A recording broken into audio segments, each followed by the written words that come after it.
Wow, this is truly an exciting day. I am just truly delighted. I am so thrilled to be joined by my esteemed colleague in the Assembly, also my co-conspirator for all things good and just in New York, Assemblywoman Lupardo. Of course, our superintendent for Binghamton City School District, a great leader, Dr. Tanya Thompson. Also, local electeds, Kenya Middleton from Binghamton City Council, organizers such as Salka Valero from Citizen Action, and all of the advocates here, Mr. Chilson, all the folks who have fought for this day to make this announcement that we were successful in finally getting the funding for Roosevelt Elementary School.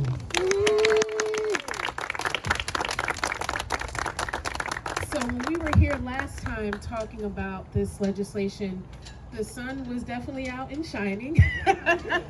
But in true Southern Tier weather, the weather changes quite often, but our commitment to making this happen never changed. And so I truly want to thank everyone for your continued support.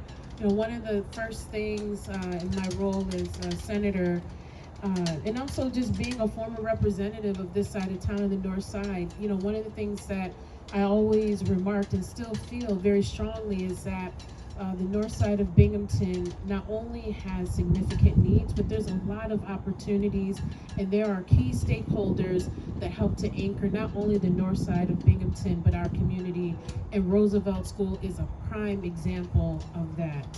And so this funding that we're able to secure in the budget, which we finally passed, thank God,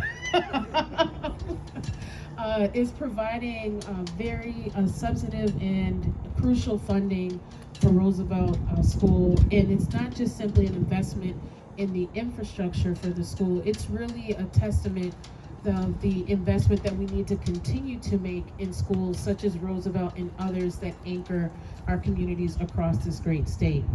So thank you everyone for your continued support. This was a 2-year now process, but I also would be remiss in this moment if I didn't also further acknowledge someone, Lupardo, who was actually fighting for this even before I came into the Senate. And I could share with you stories of folks who wouldn't even believe that we would actually be able to make this happen. And to be clear, there are moments we even had our doubts, very minor, but our collective work to make sure that we're able to make this happen truly is just, it's a beautiful thing. And so I want to extend my heartfelt appreciation to Assemblywoman Lupardo. We've had a countless number of conversations, meetings with different stakeholders here locally in Binghamton, at the state, who also helped to make this happen. And I would also be remiss if I didn't thank Governor Kathy Hochul, who's here represented by Harris Weiss, for agreeing to help us to continue to invest in this important school. So thank you all so much. And I'm going to turn it over to Assemblywoman Lupardo to talk further, but this is truly a beautiful day, and I'm really glad that we were successful in helping to make this happen, and especially the advocates. We appreciate every phone call, every email, every petition that parents, teachers, students signed. Your work truly is what helped us to make this day happen, and it speaks to the power of what happens when our communities come together. We can really see continued investments such as this. So thank you all so much for being here, and give yourselves a round of applause. Absolutely. And so I also want to acknowledge, I also want to acknowledge other advocates that weren't just here in Broome County. We also had support from NYSET, also the New York State Small School Boards Association, many others as well. So I want to thank them for their support. And also, oh my goodness, I would also be remiss if I didn't lift up the support that we also receive from the small business community. And so we have representatives here from the Greater Binghamton Chamber of Commerce. Stacy is here somewhere. Oh, right here. Thank you so much. There were letters that were sent from local businesses that utilize Roosevelt School. Again, this is truly a community school, and our collective campaign, I said that intentionally, to get this investment here is indicative of that. So with that, I'm going to turn it over to Assemblywoman Lupardo, who, again, if it wasn't for our collaboration with all of you, this wouldn't have been possible. So thank you, Assemblywoman Lupardo, for being a strong fighter alongside me in the state legislature for this important issue. Thank you. Thank you very much. Well, I tell you, it's a pleasure to have you as a partner in government, Senator Webb. We certainly couldn't have pulled this off without you. Her voice was significant, persistent. She never gave up. She brought people to the table. Her strategy of engaging the community was very effective, and I think made a real difference. And the people behind us are to be sincerely thanked for never giving up on this school. As was mentioned, Senator Webb represented this community on City Council, and a long time ago I also represented this area when I was on the county legislature. We have spent time on these streets talking to these families, speaking to these children. We know how important the school is as an anchor. I found out with Senator Webb how dire the need was for this school to be renovated, and renovated quickly. The previous way this would have been funded would have taken many, many years for them to accomplish this in phases. We've been able to get permission to allow them to access much more building aid than they ordinarily would have done. This type of procedure is usually restricted to large city school districts. They had a compelling case. We made it together that this school really deserved extra attention, and allowed us to change the law to get this done for Roosevelt School. As was mentioned, everybody stepped up. Certainly the Binghamton community as a whole. I don't think I've ever seen such a broad coalition come together from the business community all the way down the line to advocates and people in government.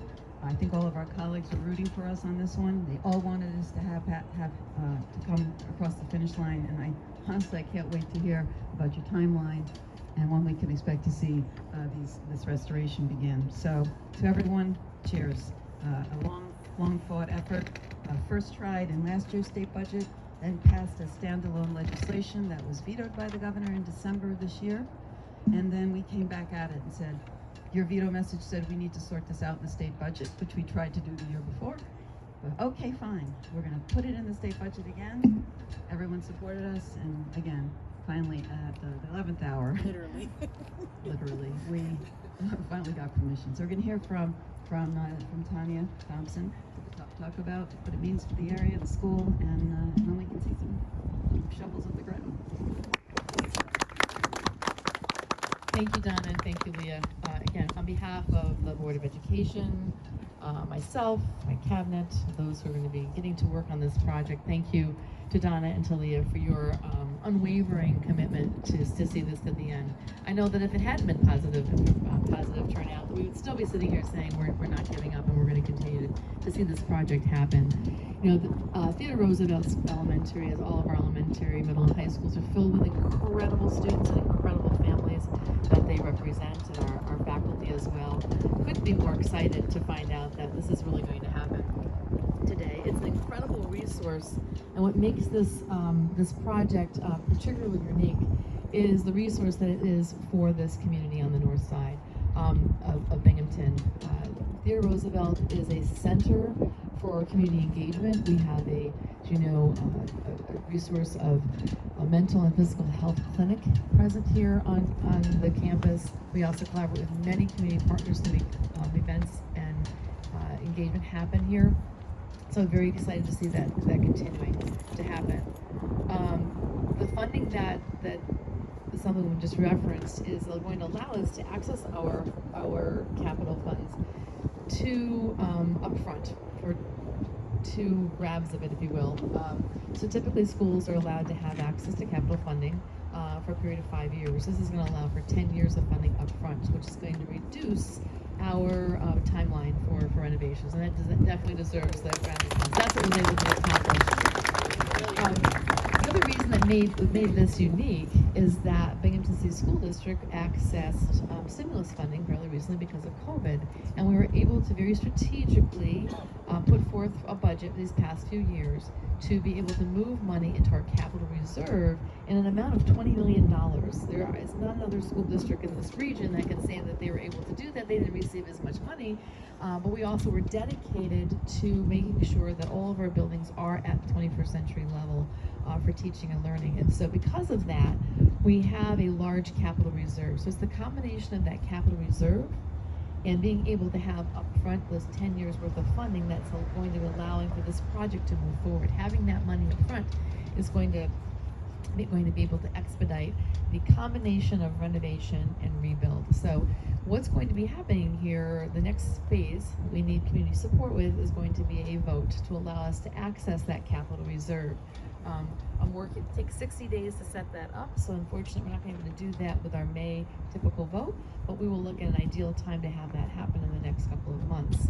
After that vote, optimistically is successful, then we will begin with the process of putting out RFPs, construction companies, design, and so on. This is not the first time in my leadership that I've worked to either renovate or rebuild building. We had MacArthur before us, and we also renovated Calvin Coolidge. And so there are other really key elements that will be put into place, including having meetings with families so they know what the renovation is going to be involving and what that timeline specifically will be. Some pictures so you can have a vision for what the building will look like once the renovation is done. So those will all be forthcoming in the next 4 to 6 months. What this funding allowed us to do is, if we didn't have the funding, we would be looking at a 20 to 25 year timeline for renovation. And part of the reason for that is the cost of asbestos removal. Asbestos in the 1970s was a commonly used substance for insulation. It's behind the walls to insulate the building. That has to be removed as part of the process. And so our plan is now reduced from 25 years to a 4 to 5 year plan for completely being to be completely done. That's site work and everything. So what will be happening is, you see behind us in the building is there is an instructional wing. It's 3 stories tall over to your, as you're looking at me right. That's going to be rebuilt over to your left. And so that's the rebuild portion. The center hub of the building, that'll be phase 1. The second phase is the hub of the building will be completely gutted and renovated. Again, removing the asbestos that exists. And that would be the cafetorium, the library, the main office. And then the last phase is to then to take out the asbestos and remove the current instructional portion of the footprint. And that's where we'll have new site work done, new area for parent drop-off, new play space, and all of that. So it will start in terms of when Donna referenced, when are we going to stay with that? Put the first shovel in the ground, probably not for a year. It takes that long to go through the process of articulating RFPs, getting construction workers all in place. It is our goal for our students to remain and faculty to remain on campus throughout this process. There may be an opportunity where it may expedite it to not have them on campus. We'll deal with that as it comes in front of us, but that's the kind of detail that will come out in the next few months when we articulate the full plan to the community. Just so excited that this 25-year process is now being condensed to a much shorter period of time, so that students who are in attendance at Roosevelt Elementary School right now are going to be able to realize the brand new facility, which is again terribly exciting. I just want to close by again thanking our representative, Assemblywoman Lupardo and Senator Webb for all that they've done. Not only is it about supporting, getting this across the finish line, which I know is a Herculean effort on both of their parts, but it's the ongoing support that they provide the Binghamton City schools, whether it be Theodore Roosevelt. Years ago, Assemblywoman Lupardo helped us secure a healthcare reserve, which was huge in being able to have a responsible budget moving forward, and particularly at times when we may not be getting the funding that we may need, we can lean on those resources.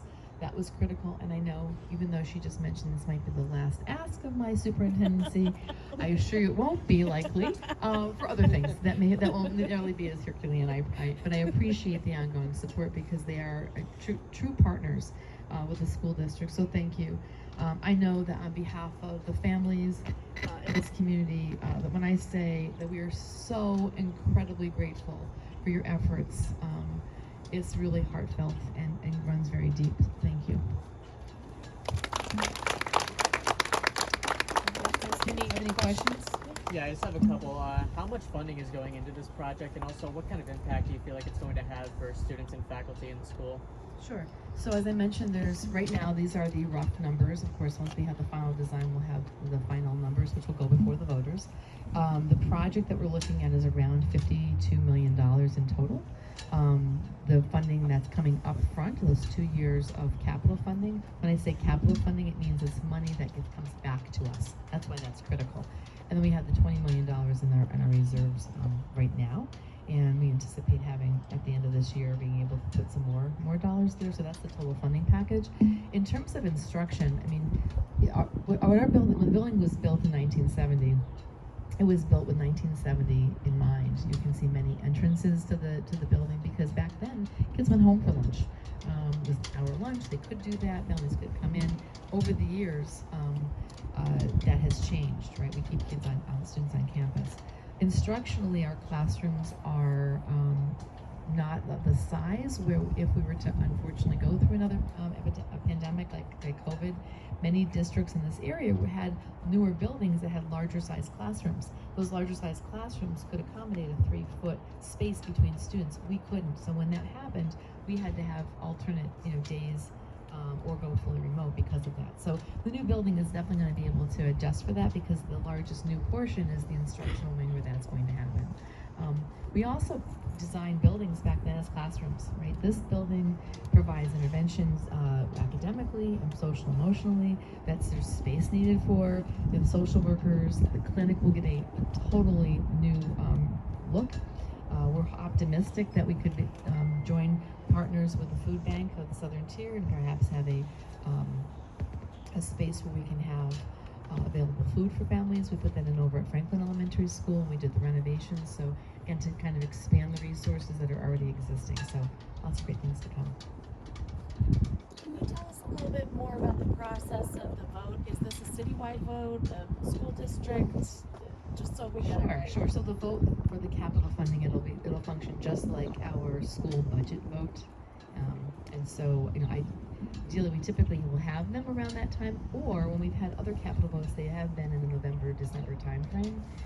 We'll look to see when we can get the most people out and to support this project. We had to do the same thing with MacArthur Elementary School, and we went through that renovation.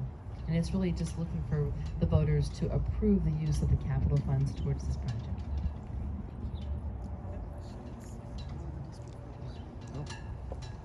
The district, yeah, the city, the city, just as they come out to vote for the school budget, it's the same vote. Yeah.